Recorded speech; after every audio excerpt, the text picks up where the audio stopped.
Hello दोस्तों, the real incident में एक बार फिर से आप सभी का स्वागत है। और आज की इस वीडियो में हम जानेंगे कि पृथ्वी का अंत कब हुआ। तो दोस्तों वीडियो पूरा देखिए और वीडियो अच्छी लगे तो वीडियो को ज़रूर लाइक करिए। दोस्तों हम आप जो भी चीज़ देख रहे हैं उसका अतीत बन जाना तय है। पृथ्वी पर जीवन का अस्तित्व भी इसी में शामिल है। एक दिन ये भी अतीत बन जाएगा, लेकिन कब?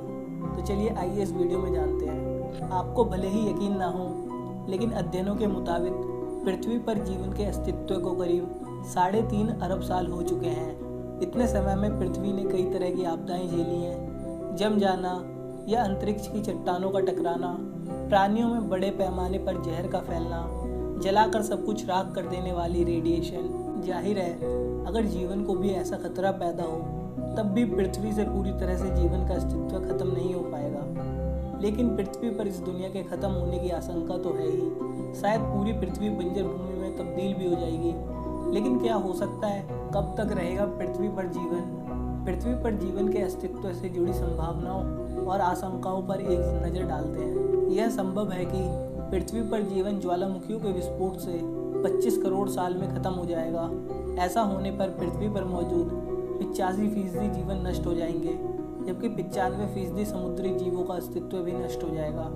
इस दौरान ज्वालामुखी से जो लावा निकलेगा वो ब्रिटेन के आकार से 8 गुना बड़ा होगा, लेकिन जीवन अपने आप गायब नहीं होगा। ये सामान्य जानकारी है कि पृथ्वी पर डायनासोर प्रजाति का क्षुद्र ग्रहों के टकराने के कारण अंत हुआ था। अगर एक भारी भरकम क्षुद्र ग्रह के टकराने से विशालकाय डायनासोर लुप्त हो सकते हैं, तो फिर दूसरी टक्कर से पृथ्वी पर जीवन भी नष्ट हो सकता है। हालांकि ये काफ़ी हद तक इस पर निर्भर करेगा कि क्षुद्र ग्रह कहाँ टकराता है। कुछ बड़े क्षुद्र ग्रह पृथ्वी से टकराए जरूर हैं, लेकिन उससे पृथ्वी पर जीवन खत्म नहीं हुआ था। डायनासोर को नष्ट करने वाले क्षुद्र ग्रह जितने बड़े आकाशीय पिंड से पृथ्वी का टकराना दुर्लभ उदाहरण है। इतने बड़े आकाशीय पिंड पृथ्वी से 50 करोड़ साल के अंतराल पर ही टकराते हैं। अगर क्षुद्र ग्रह पृथ्वी से टकराया भी तो पृथ्वी पर से जीवन पूरी तरह समाप्त नहीं होगा। हालांकि इसकी आशंका तब ज़्यादा होगी जब कोई ग्रह आकार का पिंड पृथ्वी से टकरा जाए। पृथ्वी का केंद्र जमने से भी जीवन पूरी तरह खत्म हो सकता है। इस विषय पर 2003 में बॉलीवुड में द कोर नाम से फिल्म बन चुकी है। इस फिल्म की कहानी है पृथ्वी का केंद्र रोटेट करना बंद कर देता है। तब अमेरिकी सरकार पृथ्वी के केंद्र तक ड्रिलिंग करके रोटेशन को सही करने की कोशिश करती है। एक्टिव कोर नहीं होने से पृथ्वी पर चुंबकीय क्षेत्र खत्म हो जाएगा और इससे पृथ्वी का पूरा जीवन खतरे में आ सकता है। कभी मंगल ग्रह के पास अपना चुंबकीय क्षेत्र होता था, जिसे उसने खो दिया। पृथ्वी के चुंबकीय क्षेत्र के कमजोर होने की खबरें पिछले दिनों आती रही हैं, लेकिन इसमें चिंता करने की कोई बात नहीं है, क्योंकि ये कमी दिशा बदलने के चलते हुई है। गति घट नहीं रही है। लाखों सालों में ऐसा अंतर आता रहता है। लेकिन बड़ा सवाल यह है कि क्या पृथ्वी का चुंबकीय क्षेत्र पूरी तरह गायब हो जाएगा?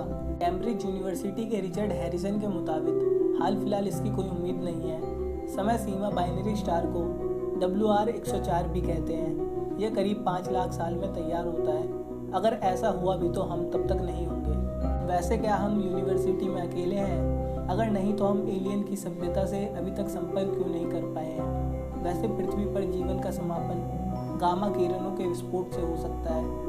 यूनिवर्सिटी ऑफ बार्सिलोना में राउल जिमेनेज कहते हैं, अगर गामा किरणों में विस्फोट हुआ तो पृथ्वी पर से पूरी तरह जीवन समाप्त हो जाएगा। अगर पृथ्वी किसी तरह से आकाशगंगा के केंद्र के करीब पहुंच जाता है तो पृथ्वी पर से जीवन नष्ट हो सकता है। जेम्स एनिस के मुताबिक अगर गामा रे विकिरण पृथ्वी से टकराती है तो भी जीवन पूरी तरह से समाप्त नहीं होगा, क्योंकि समुद्री जल रेडिएशन को सोखने के लिए बेहतर विकल्प है। हालांकि पृथ्वी से इंसानों का नामो निशान मिट जाएगा, लेकिन दूसरे जीव जंतु जिंदा बचे रहेंगे। अरबों सालों से हमारा ग्रह सोलर सिस्टम के सूर्य के इर्द गिर्द चक्कर लगा रहे हैं, लेकिन अगर कोई तारा नज़दीक आ जाए तो क्या होगा? न्यूयॉर्क की यूनिवर्सिटी के एरिक मामिजक के नेतृत्व में फरवरी 2015 में हुए अध्ययनों में यह बताया गया है कि ऐसा संभव है, और ये भी कहा गया है कि यह जल्दी हो सकता है। जर्मनी के कोरियान बेलर जोन्स ने इस बात को रेखांकित किया है कि 2 तारे समस्याएं उत्पन्न कर सकते हैं। HIP 85,605 हमारे इतने पास है कि 2.4 लाख साल से 4.7 लाख साल के बीच पृथ्वी तक पहुंच सकता है। GL 710 भी 13 लाख सालों में पृथ्वी के करीब पहुंचने की आशंका है। अगर ये सब बात गलत साबित हुई फिर भी सूर्य के चलते जीवन समाप्त होगा। सूर्य ही पृथ्वी पर जीवन की ऊर्जा के तौर पर प्रकाश भेजता है, लेकिन हमेशा उसका रिश्ता दोस्ताना नहीं रहने वाला है। हमने देखा है कि सूर्य लगातार गर्म हो रहा है। एक समय ऐसा भी आएगा कि पृथ्वी के सभी समुद्र सूख जाएंगे, ग्रीन हाउस इफेक्ट के चलते तापमान भी बढ़ेगा। ये सब 1 अरब साल में शुरू हो जाएगा, लेकिन यही सब कुछ खत्म नहीं होगा। अब से ठीक 5 अरब साल बाद सूर्य फैलना शुरू करेगा। एक सूजे हुए तारे की शक्ल में यह 7.5 अरब साल में पृथ्वी को निगल लेगा। हालांकि उम्मीद है कि पृथ्वी तब भी बची रह सकती है, क्योंकि सूर्य के फैलने से भी उसका वजन कम हो जाएगा। ऐसे में पृथ्वी का हिस्सा सूर्य की चपेट में आने से बच सकता है, लेकिन 2008 के अनुमान के मुताबिक इसके बावजूद पृथ्वी का अस्तित्व नहीं बचेगा। अगर ऐसा हुआ तो इससे बचने का एक ही रास्ता होगा हमारे पास। ऐसी तकनीक हो जिससे हम पृथ्वी को सुरक्षित सूर्य की चपेट में आने से दूर ले जाएं। अगर ऐसा नहीं हुआ तो पृथ्वी का जीवन अधिकतम 7.5 अरब साल ही होगा। तो दोस्तों, आपको मिस्टीरियस वीडियो कैसा लगा मुझे कमेंट करके ज़रूर बताइए, और वीडियो अच्छी लगी हो तो वीडियो को लाइक करिए और अपने दोस्तों के साथ शेयर करिए। और ऐसी ही मिस्टीरियस वीडियो देखने के लिए चैनल को जरूर सब्सक्राइब करिए। मैं मिलता हूँ आपको इसके नेक्स्ट वीडियो में। तब तक के लिए गुड बाय, टेक केयर।